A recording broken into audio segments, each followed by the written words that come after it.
Hey, this is WhyBeAre with BeamNG.drive, and today we're going to be going over update 0.9 and update 0.9.0.1, and this video is a lot later than I wanted it to be because I was having some technical issues, which might get its own video in the future.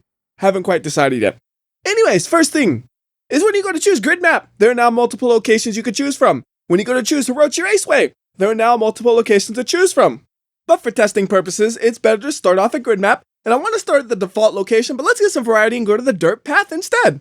And the first thing I want to talk about is the new vehicle called the Ibishu Hopper, which looks suspiciously like a Jeep, but it's manufactured by Ibishu, which is a Japanese manufacturer in the BeamNG.drive world. So I like to imagine the Jeep actually exists in this world. Ibishu saw that and said, we could make a Japanese version of that, and out came the Hopper. So we're going to be starting off with the LXT6, which is the mid-trim 6-cylinder model with a hard top and anti-lock brakes. So I'll start off by showing you guys a look at the exterior of the vehicle, and then we're going to drive down the dirt path, which is by no means a super serious off-road course. It's something I could do with a lowered sports car. So to compensate for the fact that this has pretty good off-road capabilities, we're going to go through this thing recklessly fast and see if we can damage it up in the process.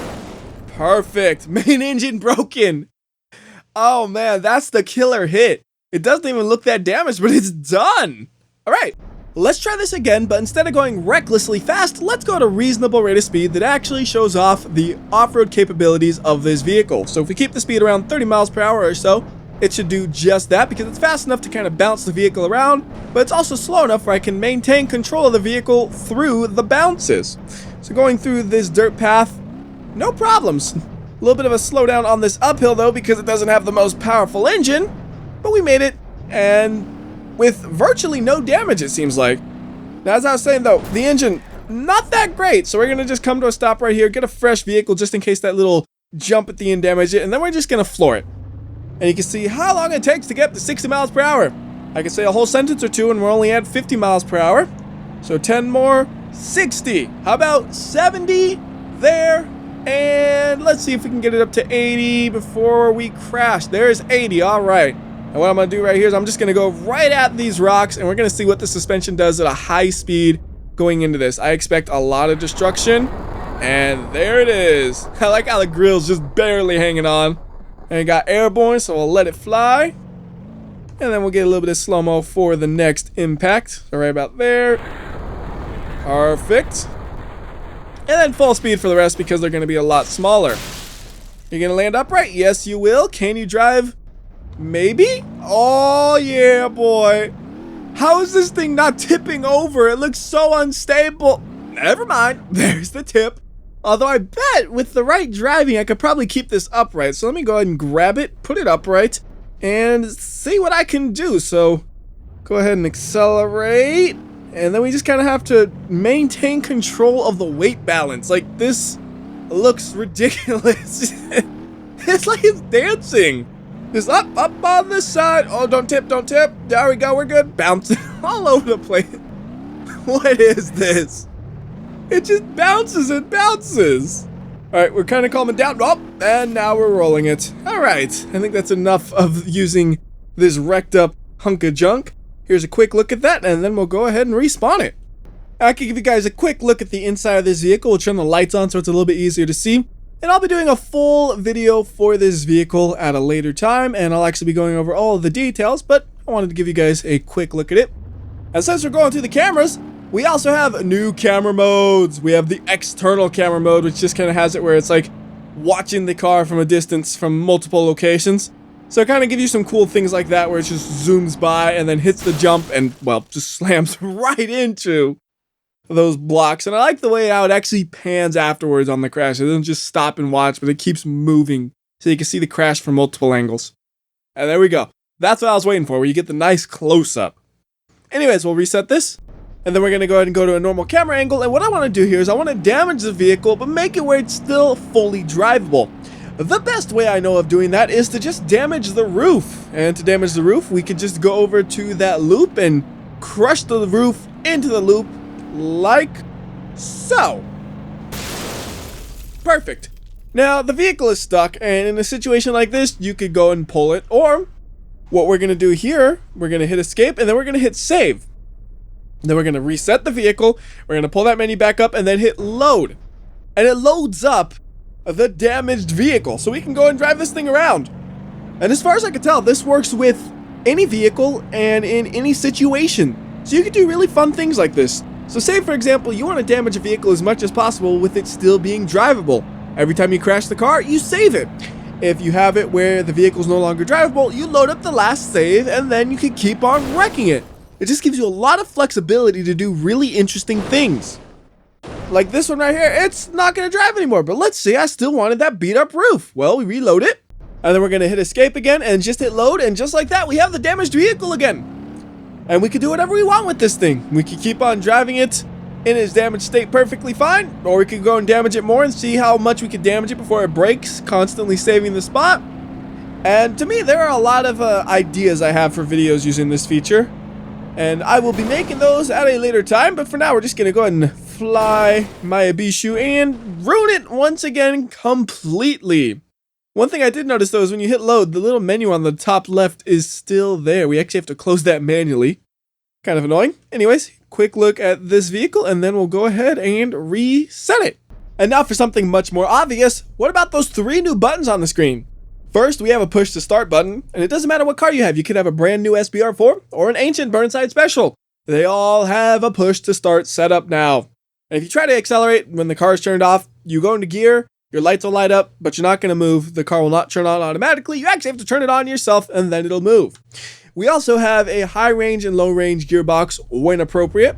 So what that means is when you put it into low range, your gears are shorter. When it's in high range, the gears are longer. To demonstrate this, we're going to put the car into manual mode and just accelerate in first gear. So right here, it tops out at 29 miles per hour. We're going to go ahead and come to a stop.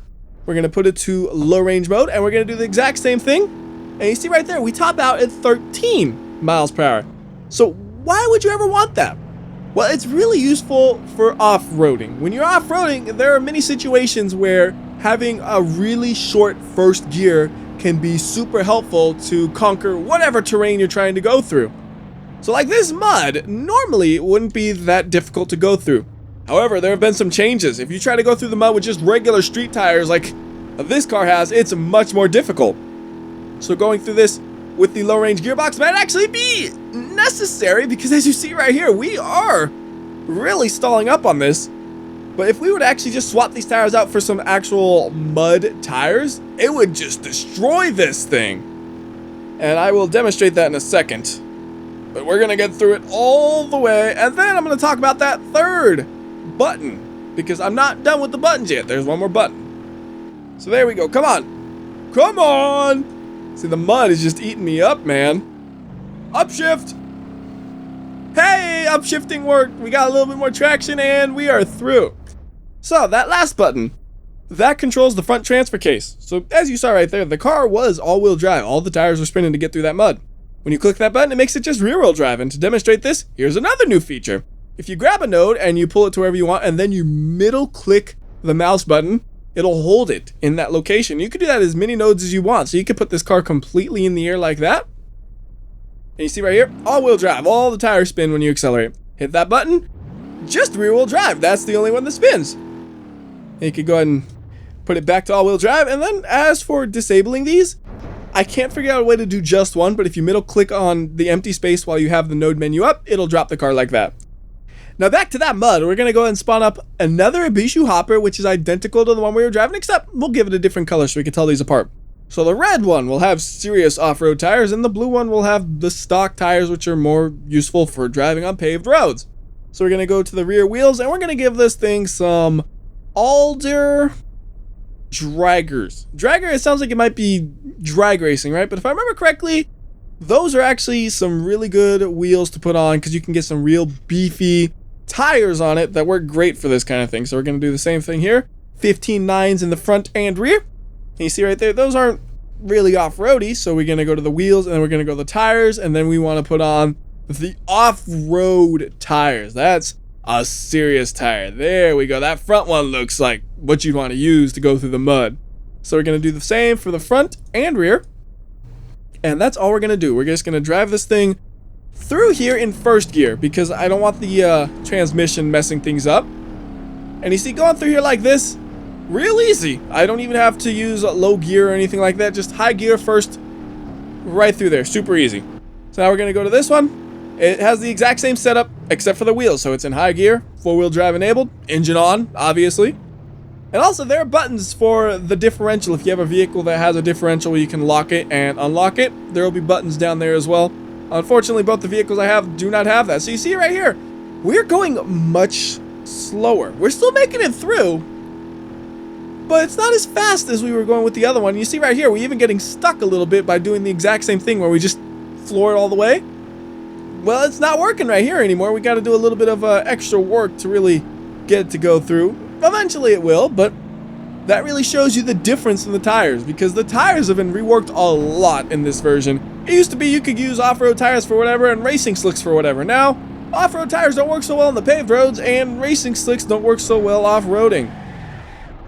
So for example, if we grab the red hopper with the big serious off-roaders, works great for going through these rocks as always. Yeah, we bounce around a little bit, but that's to be expected, but we don't have to really slow down and re-maneuver anything. We just cruise through there. But then when you're actually driving on a flat surface like this, these tires are much more slippery than they were previously, and it's a lot easier to kind of start to slide like you saw me do right there. It used to be I would have so much confidence doing something stupid like this with a 4-wheel drive car with off-road tires. Now, it's a bit more realistic where it's pretty easy just to spin out as you saw me do right there. And we could do something like this, see what happens. A drive shaft broken. We still have the rear drive shaft if it lands upright, but it will. I wasn't expecting that one. All right, keep on going. You know what? The front drive shaft don't work, so disconnect the transfer case. It's doing nothing anyways. I don't know if it actually would make a difference if it's broken or not. Like, in terms of the way the car drives, it doesn't, but in terms of the video game, I don't know. All right, vehicle upside down. Try to take a look at it a little bit, and then we will go ahead and reset it. Now let's have a hypothetical situation. Let's say you just grab whatever car you were driving, so in this case it's an Mitsubishi Hopper, and you weren't planning on crashing. You were just driving along, having a good old time, and then you lose control and you realize you're about to crash, and you freeze physics like right here, right before the crash. And you wanted to see the crash in slow-mo. Previously, it wouldn't happen. You would hit slow-mo, and slow-mo would happen a second after you unfreeze physics. Now, instant slow-mo. So it's a lot more forgiving. If you see a crash you want to see, you will actually see it. And this is one of those things where it sounds like, well, does that actually ever happen? Yes, it does. It happens very frequently to me, where I'll think, oh, this is a perfect crash. I'll freeze right before it happens, slow things down, unfreeze, and I'll miss the crash completely, and it'll just like that, the crash is gone. But one cool thing is if you do have it where in full speed a crash happens, it seems like the big ones, like say when you do something like this, where you just drop a car, it doesn't have that kind of lag and then happen as much as it used to. Like, it just happens. You know, before it would kind of be like, you would just get a little lag spike on that impact, and you wouldn't be able to see it as clearly. That one, you saw it pretty clearly. Like, there is no real issue seeing the collision. It's just nice and smooth, frame rate steady, which is awesome. Also, if you want to watch something again, there's now a hotkey to record replays. I don't use replays too much, but they have been improving every version. Unfortunately, the old replays no longer work in this version of the game, so if you had a replay you really wanted to look at, hopefully you had it backed up, and you had the old version of the game backed up so you could still watch it. I'm actually kind of curious, what would happen if we watched this exact same crash, but instead of using the regular camera, we used the external camera? That's actually not bad. Considering it seems like the external camera was designed for when we were driving along the roads, it actually captured the impact. Although right there at the end it went through the ground, which is kind of funny, but that's actually pretty good that it was able to work with a vertical fall. Like, that's probably not at all what it was designed for, but it did a good job of capturing it. So anyways, that covers most of the gameplay changes. There are also 7 new scenarios, which will be covered in a separate video. And then there are a bunch of new quick play levels. A lot of them are just remakes of these scenarios, so like sky curve and jumps and all that. Those are scenarios, but now you could also do them in quick play, so you could use whatever vehicle you want in the scenario. You could technically already do this through the regular scenarios, but it was a bit of a pain. It's a lot easier to just use the quick play menu to select the scenario and the vehicle through that. Also, I forgot to mention, Dry Rock Island is finally gone. It said for a while it was going to be removed. Now it is. So let's go ahead and go to a normal map now. How about the peninsula on Jungle Rock Island? And I didn't come here for me to drive around. I came here for the AI to drive around. So we're going to go to the apps, we're going to hit the plus, and we're going to get the AI control so we can let the AI drive around. But we will give them a different vehicle because I don't feel like watching the pickup. Instead, we'll just give them the race version of the Miramar, something fast and a little bit slippery. I don't think it'll actually matter, but there have been a lot of improvements to the way the AI works when they react to the car sliding and the car crashing. I'm hoping with a car like this, they might actually slide a little bit, but if they don't, I can force the slide by yanking the car along using the node grabber. Let's see, how are they going to do? Oh, they're going so easy through that corner. How about we raise the risk factor to 1.44 so they'll drive a little bit more aggressively. So let's see, on this corner, what are they going to do? Still maintaining control of the vehicle. How lame are you? Alright, so we're going to just try to slide the car a little bit, and you see they're actually like, whoa, what are you doing? And oh no! AI, you dumb. You're dumb. You're going in the hole. And I don't think they can get out of that, period. Like, I couldn't even get out of that. The way they landed, they're stuck. So I'll just bring them all the way back up and go ahead and turn that off. That's all I'm going to do with the AI right there. And this car's going to just roll to its doom, so we'll reset it. And this is where you realize you actually should still be a grid map for the thing you're about to do, but you're going to do it anyways. So there are two new objects, one of which is the ball, and I wish I could just tell the AI to chase the ball. Unfortunately, the AI does not register props as something they could chase. So we have to hit the ball myself, which is easy enough to do, but to actually keep it on the road and hit it multiple times, that's where things are going to get hard. I think we're going to get maybe down this road before it gets sucked in by the trees. Like right there, it's already going to get sucked in right there. Oh, no, we're good. How are we going to get it around the corner? Just let it roll. Let it roll. Let it roll. It's actually rolling along great, but you can see, kind of fun to just bounce this thing around. Be neat if you could set up a scenario where the checkpoints are based on the ball, so you actually have to maneuver the ball through it. I'm pretty sure you could do something like that, because I've seen a scenario that did something similar in the past, if I remember correctly. But having to do this is pretty fun and entertaining to me. Although it requires a lot of focus. Like, I'm focused up here, trying to make sure it doesn't get stuck on anything. Alright, now we can go ahead and just try to punt it, so we're going to let it go on its own forward a little bit. Hopefully it doesn't get stuck in a bush too badly. That's good enough. We can at least hit it at 20 miles per hour. So, boop! And all that happened is I got stuck in a tree, and so did they. But I said we were going to punt it, and that's still happening. So, new plan. We're going to drive forward a little bit so we got some room to get up to speed. We're going to spin the car 180 degrees around. There we go. A little bit of damage never hurts. We'll reset the ball, and then we're going to hit it from this location. If it rolls around, we'll just reset it into that spot, and then it's guaranteed to get hit. Good enough. It just popped up. So you see, it doesn't get too much forward momentum on it when you hit it. And it's already stopped in the bushes, but it is fun to mess around with. So the other prop is not the easiest to show off here. Like, that one was hard enough, right? Well, this one's the weight pad. And wherever it spawns, it just stays in that place, so you can put it in the air if you wanted to. The important thing is that it's not intersecting the ground, because if it intersects the ground, it doesn't seem to work properly. So it looks like it's okay right there, so we're going to just teleport a car onto it. Make sure the parking brake is on that car so it doesn't roll away. And you can see that car weighs 2,340 pounds, and if we were to go and look at the vehicle selector and see what it says, it should say a pretty similar number, I would assume. So right here, we see the weight, 2,348 pounds. Where the extra 8 pounds go? Maybe it was just gas that's been used up. Who knows? But it's close enough where I say that thing is working properly. And now we're going to do the vehicle-specific changes. And for that, I'm just going to go to grid map because I think I should have never left there, to be honest with you. And this time we'll start at the outside area. And since we start with the D-Series, we'll go over the D-Series first. We got some new parts, one of which is the crew cab option. So you can pick this version of the truck which has the crew cab option. Just this massive truck with a stripe on it. Normally I don't care for trucks, but something about putting a stripe on a truck really makes me like them a lot more. There's also a new light option, so we got to equip that first. So we go to the body of the truck, and then we're going to go for the roof lights, and we're going to replace them with the roof rack. It's like, but WhyBeAre, you want the lights, right? Yeah, but I want the lights that are on the rack. So normally we have those circular ones, but now we have the option for rectangular roof lights. Just a small aesthetic difference. As far as I can tell, they light up pretty much the same. There's no reason to go over one or the other. for like lighting up purposes as far as I can tell. It's just, which one do you think looks cooler on your car? So next up, we got the ETK I-Series. I'm doing this all over the place because I always do it like this. So we got a new version right here. It's called the Null Heart. It's a unique custom variant with massive power and all-wheel drive. We can just kind of drive this around a little bit. Show you what massive power looks like. That's massive power. Up to 80, 90, 100, 110, and 120, and it's still pulling. 130. Alright, it was slowing down a little bit, but still accelerating. 150, 60. And we're going to be topping out because I'm pretty sure this thing only has 6 gears. Yep.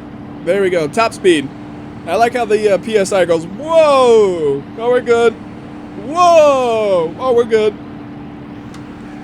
So all-wheel drive means you could do drifting at 160 miles per hour like this, and you can recover from that if you want to. So just like that. There we go. That was perfect.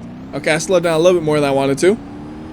But it's a pretty cool looking version of the car. It's got like those really tacky fender flares that I personally don't like, but a lot of people do like. I like it more when it's blended with the body. It's just me. I don't like it looking aftermarket. I like the smooth stock look. Then we got a spoiler, and you can actually see the engine through there. Look at that big turbo. You can't see much through that engine hole. Who am I kidding?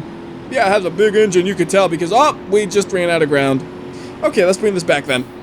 You also got a new paint job available, so we're going to go to the parts menu, and it's called the Rotopad Livery.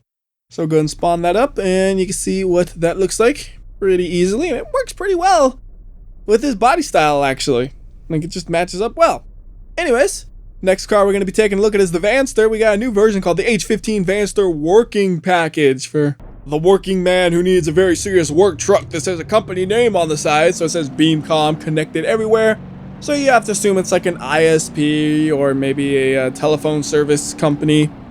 So we're going to go ahead and crash this thing because I want to show you how strongly attached those ladders and pipes are. I was hoping any small crash would make them fly off. Unfortunately, it takes quite a bit of force. So if we do a crash at about 60 miles per hour, it seems like most of the time it will stay attached. So we're going to slow this down just a tad. I'm going more than 60 right here. So impact is at about 60. They're still attached. I don't want that. So go to the parts menu.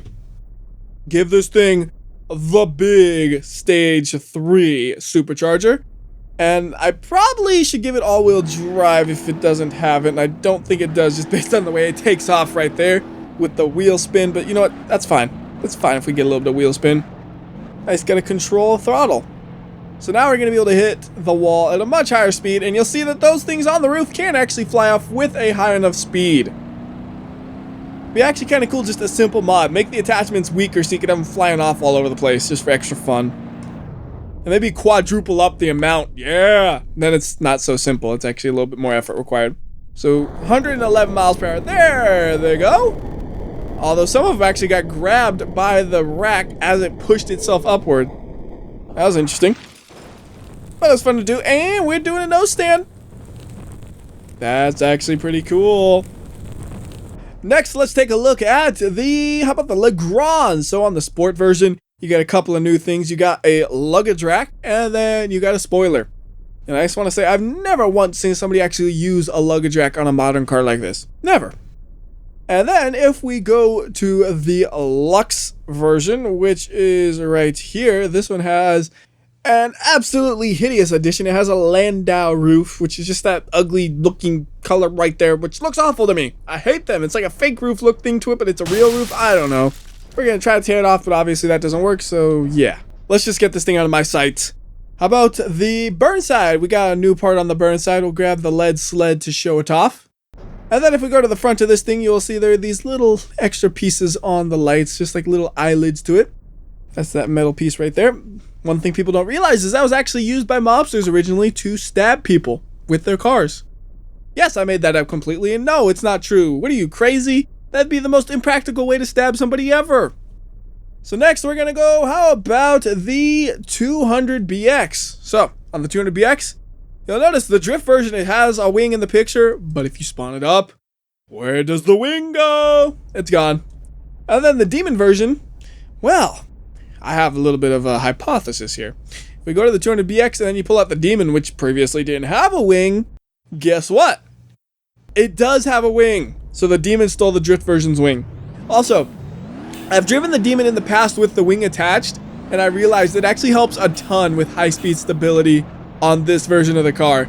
So it's kind of funny that it ended up being added on as an official thing, where it's something that I had noticed in the past, but I thought part of the fun of the Demon was being sliding all over the place no matter what speed, like 160 miles per hour, yep, sliding all over the place. Now you can kind of do this, and that extra bit of downforce helps keep you stable, and actually I'm overheating.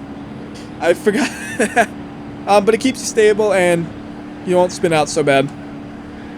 Actually, it's keeping you so stable you almost have to try to spin out at these speeds. Or just let your car overheat and blow itself up.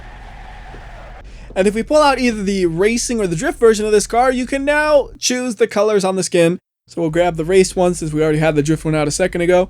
And for the colors, we can say I want this color to be, how about we say that one's white? And then we can make the stripe right here be black. And then we got one more color option over here, so we can make it, well, how about we go with a red color, a little bit darker. There we go. Kind of like an inverted version of it normally, and it actually looks pretty cool. Maybe like as a rally car or something. Anyways, that covers all of the more major changes in this version of the game. As always, if you want a full changelog, it's available on the BeamNG.drive website if you go to their blog. And until next time, this has been WhyBeAre. I'll see ya.